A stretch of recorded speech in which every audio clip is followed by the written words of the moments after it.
Welcome to Fish on Fridays. I'm Al McCauley, and today I'm going to give you not one but two people to consider in this particular episode.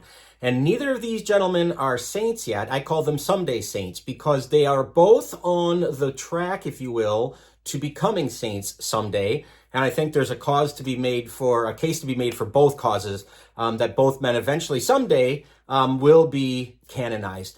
And I'm talking about them because they have a particular interest to me because of where I live. I'm filming this in Wisconsin, and both of these men made their hay in this state and the surrounding area. And so they're important to my local area. And you may never have heard of them, but they're still important, and they give us some lessons on how to live our own lives. And so I want to talk about these two gentlemen. I hope I'll do them justice in the brief time that I have about each. And I'm talking about Bishop Baraga, Frederick Baraga, and Samuel Mazzuchelli, who's a Dominican priest. So let's start with Baraga, Bishop Baraga. By the way, both of these men lived in and are going to die in the 19th century, the second half of the 19th century, but very active, productive lives. So let's talk about Venerable Bishop Frederick Baraga.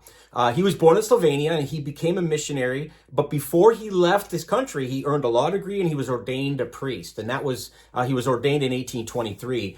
He was a smart man, just a brilliant man, fluent in 5 languages, was able to write, but really strongly desired to become a missionary. So he came to the United States because he wanted to serve specifically the Native Americans here.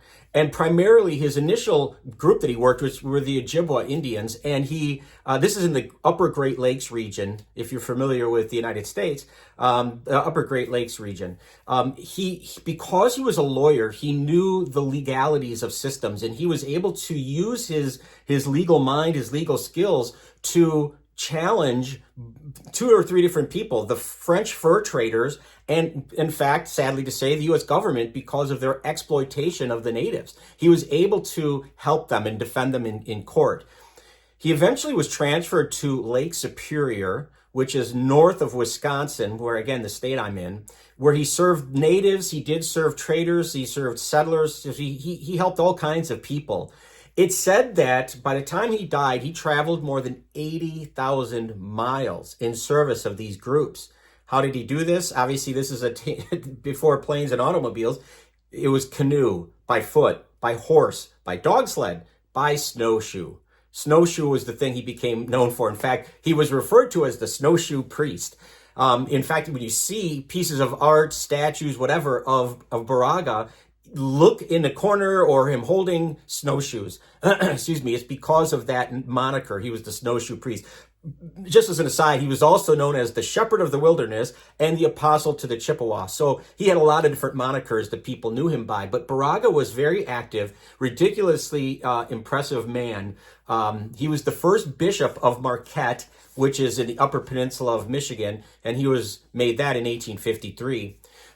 What's fascinating about his life is as I said, he ministered to the Ojibwe Indians, and he wrote the first Ojibwe English dictionary, which in fact you can still get on Amazon today if you want to learn 2 different languages that way, or learn how to translate into that particular language.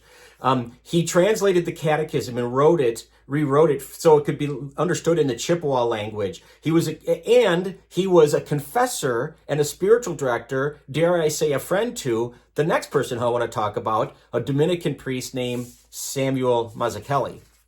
Now, like Baraga, Samuel Mazzuchelli was not born here in the United States. He was born in Italy.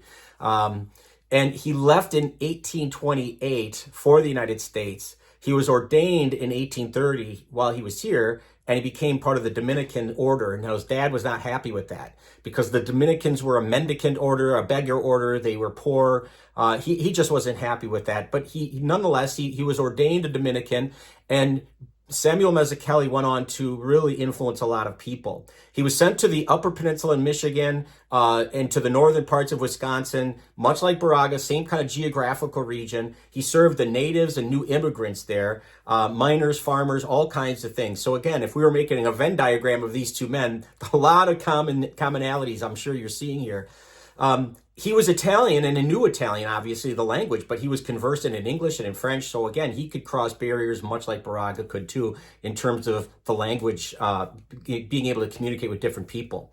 Like Baraga, he's going to translate and the catechism as well, but he's going to do it for the Menominee nation. So again, both these men are really, really smart men, being able to converse in different languages and write so that they can get the Christian message to other people, the faith to other people, to the local people, if you will, the indigenous. So the Northwest Territory, what was called the Northwest Territory of the United States at this time, middle of the 19th century, are states that we call today Wisconsin, Michigan, Iowa, Illinois. You know, it's funny, we think of those as Great Lakes, Midwest today, but back then everything else was territory. So this was the farthest west part of the United States. So we're talking like the boondocks. These people were out in frontier land. So Baraga and Mazzuchelli are really doing some really heavy lifting, if you will. Speaking of heavy lifting, one of the things that Mazzuchelli has a gift for is architecture and building. And in his lifetime, he's going to design and build more than 24 different churches and chapels, civic buildings, in fact, as well. You see his thumbprints all around the Midwest. Go to a place like Galena, Illinois, which is just on the northern border between Wisconsin and Illinois, and you're going to see signs and images of Mazzuchelli because of his impact. One of the other things he's known for, Mazzuchelli, is he founded a religious order called the Sinsinawa Dominican Order, and they're still active. And these are religious sisters who are going to help him to establish schools and hospitals and parish communities. In fact, they're the ones who are going to run these schools and parish communities in a lot of cases. They're going to be teachers and they're going to be administrators of these facilities.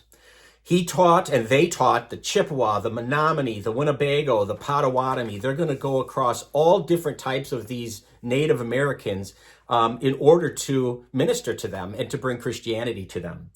Because he was the only priest oftentimes that they'd see for months, he would hear confessions sometimes all day long. Because, again, if he comes to town, they've got nobody else to rely on. So he was a busy man. One of the groups that he ministered to were Irish immigrants. It's kind of a funny story. He would help Irish immigrants who would work on railroads, who would work as miners, etc. And they would go to mass, and he would have mass. And because he was Italian, his last name was Mazzuchelli. They heard it and said it differently. They called him Father Matthew Kelly. So it's kind of interesting. They put their own little Irish spin on that. But as I said about Baraga, he is going to be confessor and give spiritual direction with Bishop Baraga. So the two of them are going to come together from time to time and probably commiserate and talk to each other and give each other advice and spiritual, as I said, spiritual direction, which is great. I like to see that. I like to think of these two men as friendly companions on this journey, serving the same types of people in the same geographical region. It's pretty amazing to think about that. I think. But what lessons can we take from these two men? Neither one of them are saints yet, but they're both on the road to that. And I think that they both give us some lessons, some timeless lessons for us to live out in our Catholic Christian faith. The first one is this: they both had great dedication to their faith, and they were tireless in the service of that faith. And it makes me think about, how committed am I to my faith?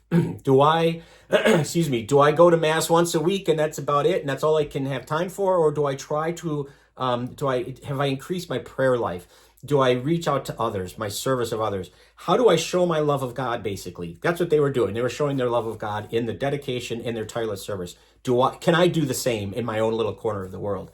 Another lesson I think is important, and it's pretty obvious, is that they sacrificed a lot of comforts. You know, we're talking some hardships, some harsh weather, harsh winters, hot summers. They sacrificed personal comfort in order to pass the gospel on to others. And I think about that. Am I selfless in small ways? Can I make little sacrifices of my own comfort for the greater glory of God? Something St. Teresa of Lisieux, I love St. Teresa of Lisieux, I always have to bring her in, something she would talk about a lot, you know. Can I offer some small sacrifice in love to God?